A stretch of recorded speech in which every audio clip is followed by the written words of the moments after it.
ഈശോമിശിഹായ്ക്ക് സ്തുതിയായിരിക്കട്ടെ. തെനാക് ആണ്ടുവട്ടത്തിലെ 10ാമത്തെ ആഴ്ചയിലെ തിങ്കളാഴ്ച, മത്തായിയുടെ സുവിശേഷം 5-ാം അധ്യായം 1 മുതൽ 12 വരെയുള്ള വാക്യങ്ങൾ. അഷ്ടസൗഭാഗ്യങ്ങൾ അഥവാ ബെയാറ്റിറ്റ്യൂഡ്സ് എന്നൊക്കെ പറയുന്ന മലയിലെ പ്രസംഗമാണ് ഇന്നത്തെ സുവിശേഷ ഭാഗം.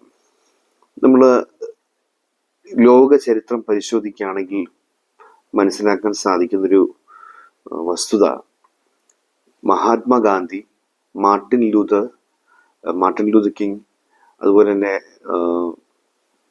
ലിയോ ടോൾസ്റ്റോയ് പോലെയുള്ള വളരെ ലോക പ്രശസ്തരായിട്ടുള്ള സാമൂഹിക പരിഷ്കർത്താക്കളുടെയൊക്കെ തത്വശാസ്ത്രത്തിന് പിന്തുണ നൽകിയ ശക്തമായ ആശയമാണ് അഷ്ടസൗഭാഗ്യം എന്ന് പറയുന്നത്.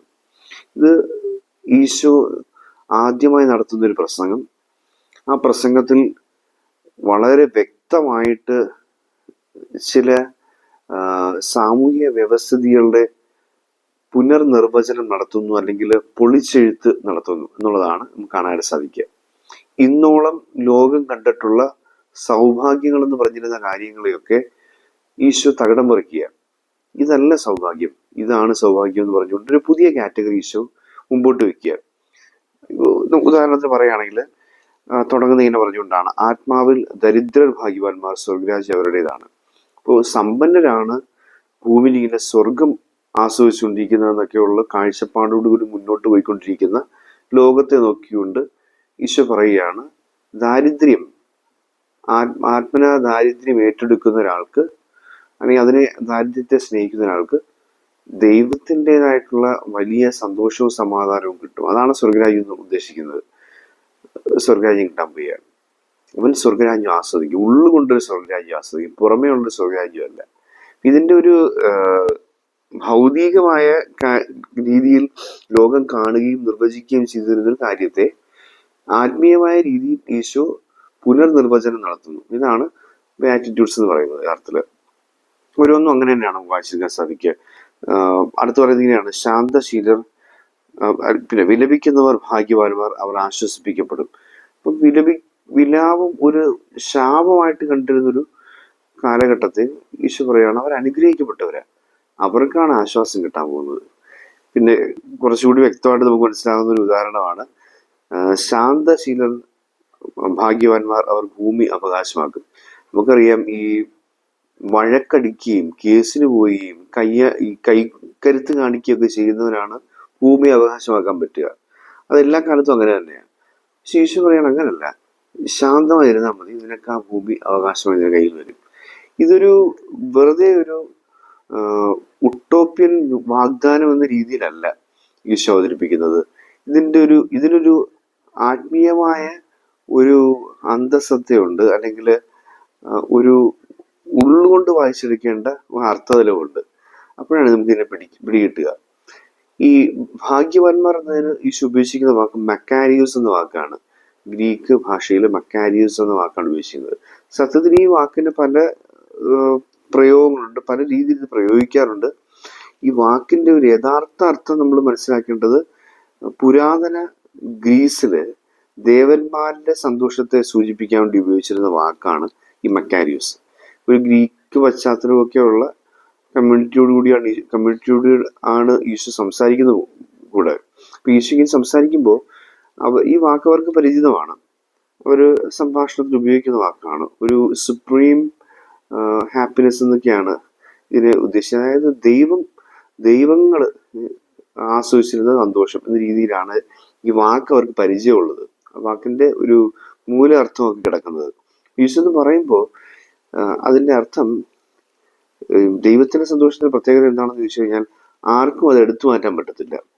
അത് അൾട്ടിമേറ്റ് ആണ്. മനുഷ്യന് വിചാരിച്ചാൽ അത് എടുത്തു മാറ്റാൻ പറ്റാത്തൊരു സന്തോഷം. അതാണ് ഈ സുപ്രീം ഹാപ്പിനെസ് എന്നൊക്കെ പറയുന്നതുകൊണ്ട് അർത്ഥമാക്കുന്നത്. ഇപ്പം ഈ ദൈവങ്ങൾ ആസ്വദിച്ച സന്തോഷം എന്ന് പറഞ്ഞുകൊണ്ട് പുരാതന ഗ്രീസിലെ ദേവന്മാരെ കുറിച്ച് പറഞ്ഞിരുന്ന ഈ വാക്ക് ഈശോ മനുഷ്യർക്ക് വേണ്ടി പറയുക, നിങ്ങൾ ദേവന്മാരുടെ സന്തോഷം ആസ്വദിക്കാൻ പോകുന്നത് ഇതിനാണ് ഈ വാക്ക് ഉപയോഗിക്കുന്നത്.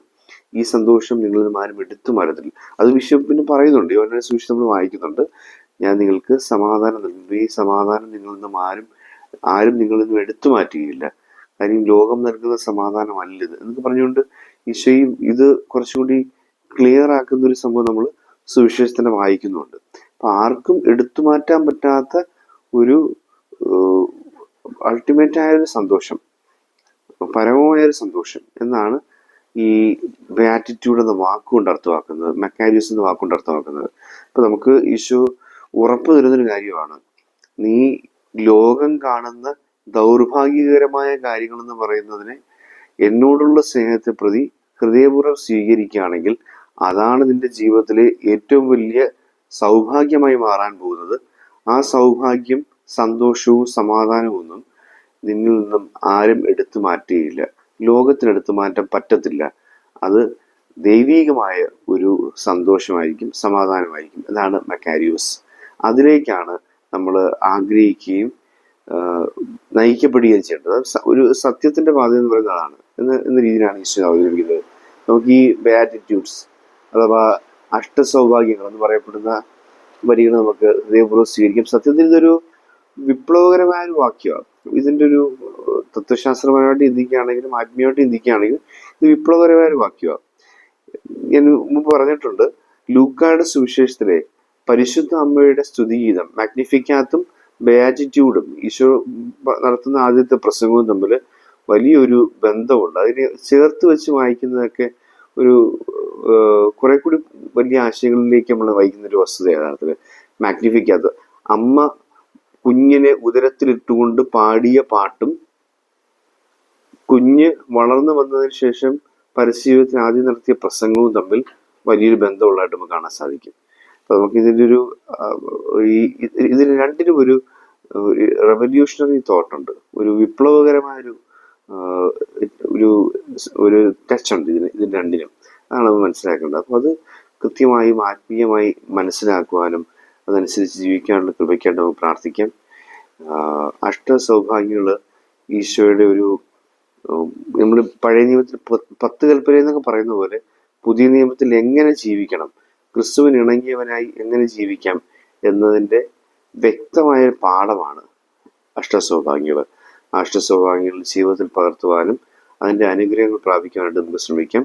അതുവഴി നമുക്ക് മക്കാരിയോസ് അല്ലെങ്കിൽ മക്കാരിയോ എന്ന് പറയപ്പെടുന്ന പരമമായ സന്തോഷത്തിലേക്ക് പ്രവേശിക്കാൻ ശ്രമിക്കാം. ദൈവം നമ്മെ അനുഗ്രഹിക്കട്ടെ.